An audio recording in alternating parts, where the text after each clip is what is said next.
316 into 316 ভাজক 762 into 762 minus 762 into 316 plus 316 into 316 most important type বলে এই যে প্রশ্নটা। 762 কে যদি তুমি এ ধরো, এ তিনটে গুণ আছে, তাহলে আমি বলতে পারি এ কিউ প্লাস এখানে 316 কটা আছে তিনটে, তাহলে এখানে 316 কে যদি আমি বি ধরি তাহলে ওটা বি কিউ বলবো। নিচে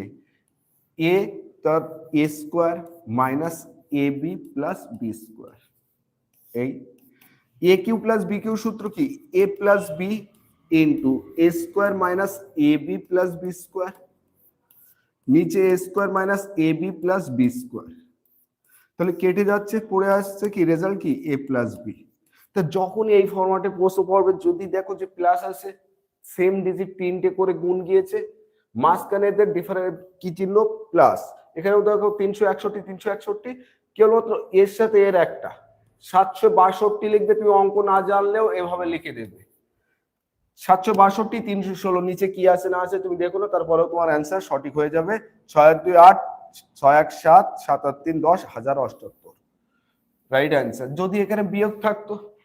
যদি এখানে বিয়োগ থাকতো তাহলে এই দুটোর বিয়োগ করবে অ্যান্সার, আর এখানে বিয়োগ থাকলে এখানে ফিক্স যোগ, এখানে যোগ আছে বলে এই জায়গাটা বিয়োগ, আর এখানে বিয়োগ থাকলে এখানে ফিক্স বিয়োগ থাকবে।